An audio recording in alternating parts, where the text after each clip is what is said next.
Film की शुरुआत में हम एक जूनियर फिल्म आर्टिस्ट शेरू को देखते हैं। शेरू बॉलीवुड फिल्म इंडस्ट्री में एक बहुत बड़ा सुपरस्टार बनने मुंबई आया था, पर जल्दी ही उसकी ये गलतफहमी भी दूर हो गई।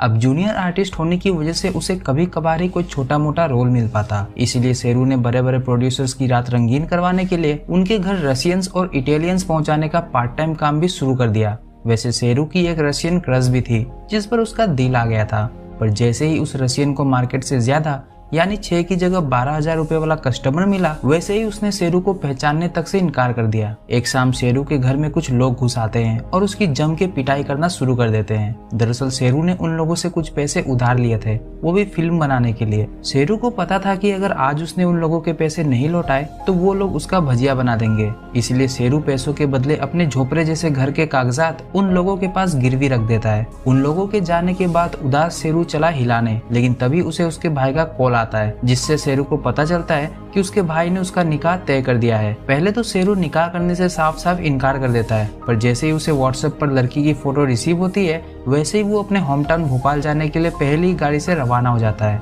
भोपाल पहुंचते ही शेरू की मुलाकात लड़की के परिवार वालों से होती है। लड़की के पिता शेरू को निकाह के बदले 10 लाख रुपए दहेज में देने की बात भी करते हैं। तभी पीछे से शेरू की होने वाली बीवी यानी कि टीकू की एंट्री होती है। शेरू की आंखें तो पहले से ही टीकू की फोटो देखकर चौंधिया गई थी, पर जैसे ही टीकू शेरू को देखती है वैसे ही वो उसके साथ निकाह करने से साफ साफ इनकार कर देती है।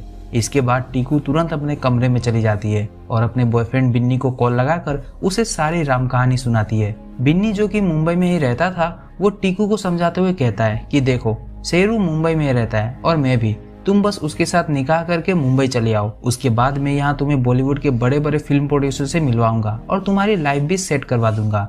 अब क्योंकि टीकू भी बॉलीवुड की सबसे बड़ी हीरोइन बनना चाहती थी, इसलिए वो शेरू से निकाह करने के लिए राजी हो जाती है, ताकि निकाह के बाद वो शेरू के साथ मुंबई जा सके। देखते ही देखते एक गाने के खत्म होते होते दोनों का निकाह भी हो जाता है। पर सुहाग रात की रात टीकू शेरू को उसके साथ ये बोलकर करने नहीं देती है कि उसे पीरियड्स है। अब KLPD होने के बाद उदास शेरू चला हिलाने। कुछ दिनों बाद दोनों मुंबई जाने के लिए रवाना हो जाते हैं। वैसे टीकू के भाई को ये समझ नहीं आ रहा था कि टीकू अचानक निकाह के लिए राजी कैसे हो गई। उसे दाल में कुछ काला लग रहा था, इसलिए उसने टीकू के साथ उसकी बहन सना को भी उस पर नजर रखने के लिए मुंबई भेज दिया था। मुंबई पहुंचकर शेरू टीकू और सना को अपने झोंपड़े जैसे घर में ले जाता है। टीकू के पूछने पर शेरू कहता है कि उसने शाहरुख खान के बंगले के बगल में एक फ्लैट लिया है। अभी 1 आध महीने में जब उस फ्लैट का काम कंप्लीट हो जाएगा तब वो सभी वहां जाकर रहने लगेंगे। तभी टीकू को उल्टी आने लगती है। उधर शेरू ने दहेज में मिले पैसों से अपना सारा कर्ज भी चुका दिया था। एक शाम जब शेरू टीकू के लिए चिकन तंदूरी और हाथों में एक फूल का खूबसूरत सा गुलदस्ता लिए अपने घर पहुंचता है, तब उसे सना से पता चलता है कि उसकी बीवी उसे छोड़कर भाग गई है। यह सुनते ही शेरू का दिमाग काम करना बंद कर देता है। वो तुरंत सना को लेकर पुलिस स्टेशन रिपोर्ट लिखवाने पहुंचता है। उधर सना रेलवे स्टेशन पर अपने बॉयफ्रेंड बिन्नी से मिलती है और उसे उस रात कंडोम ना यूज करने के लिए खूब खरी खोटी सुनाती है।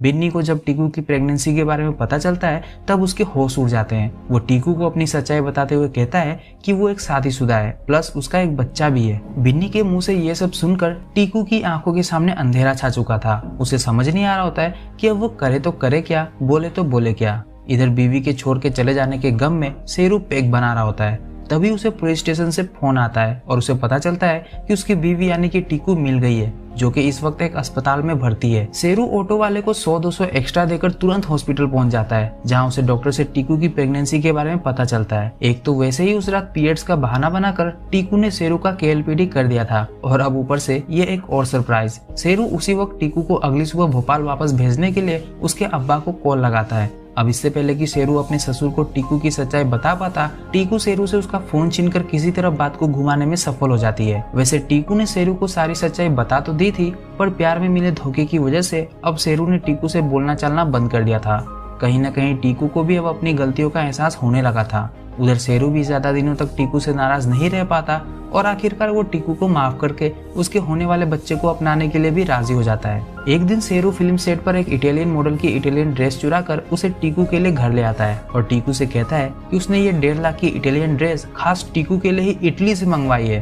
टीकू जब उस ड्रेस को पहनकर कमरे से बाहर आती है तब शेरू का शेर उसे देखकर दहाड़ने लगता है। फिर दोनों छोले भटूरे खाने एक 5 स्टार होटल में जाते हैं, जिसकी पेमेंट शेरू शायद EMI से करने वाला था। डिनर करते वक्त जब टीकू शेरू से उसके बिजनेस के बारे में पूछती है तब शेरू बिना इधर उधर देखे धड़ाधड़ फेंकना शुरू करता है। वो टीकू से कहता है कि पैसे से वो एक फिल्म प्रोड्यूसर है और आए दिन शाहरुख सलमान उसके यहाँ काम मांगने आते रहते हैं। टीकू ये सब सुनकर काफी ज्यादा एक्साइटेड हो जाती है और शेरू से उसे किसी दिन अक्षय कुमार से मिलवाने के लिए रिक्वेस्ट करने लगती है। शेरू हामी तो भर देता है पर अंदर ही अंदर सोचने लगता है कि यार कहीं मैंने कुछ ज्यादा तो नहीं फेंक दिया। टीकू शेरू से यह भी कहती है कि भले ही वो एक मिडिल क्लास फैमिली से बिलोंग करती है पर उसे गरीबी से सख्त नफरत है। उसे बात बात के लिए पैसे बचाना बिल्कुल भी पसंद नहीं है। वो तो अच्छा हुआ कि उसका निकाह शेरू से हो गया जो कि एक फिल्म प्रोड्यूसर है। यह सुनकर शेरू की हवा निकल जाती है। उसे पता था कि अगर उसे टीकू को खुश रखना है तो उसे दबाकर पैसे भी कमाने होंगे, इसलिए वो 2 नंबर का धंधा करना शुरू कर देता है। अब 2 नंबर वाले धंधे में भले ही शेरू ने जमकर पैसे कमाए पर एक न एक दिन सबका नंबर आता ही है। वैसे ही एक दिन शेरू का नंबर भी लग ही जाता है और पुलिस वाले उसे पकड़कर जेल में बंद कर देते हैं।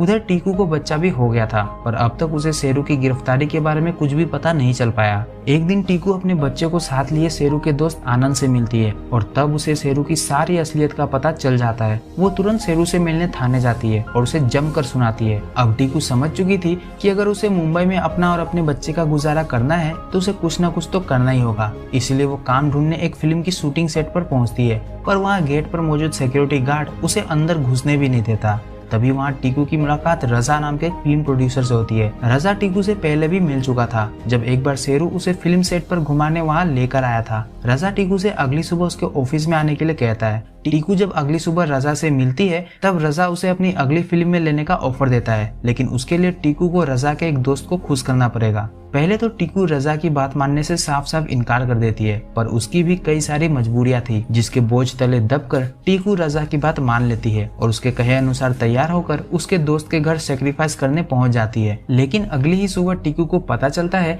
कि रजा ने उसे धोखा देते हुए उसका फायदा उठाया है। वो तुरंत रजा से मिलने उसके ऑफिस जाती है पर अब काम हो जाने के बाद रजा के तेवर बिल्कुल ही बदल चुके थे। वो टीकू से सीधी मुंह बात भी नहीं करता और उसे धक्के मारकर खुद से दूर कर देता है। उधर सना ने अपने अब्बू को सब कुछ बता दिया था, जिसके बाद सना अपने भाई के साथ टीकू के बच्चे को लेकर वापस भोपाल चली गई। जिसके बाद टीकू बिल्कुल अकेली पड़ गई थी। उसे अब शेरू की याद आने लगी। वो सोचने लगी कि शेरू ने जो कुछ भी किया उसे खुश रखने के लिए ही तो किया था। आज अगर शेरू की जगह कोई और होता तो क्या वो टीकू और उसके बच्चे को अपना नाम देता?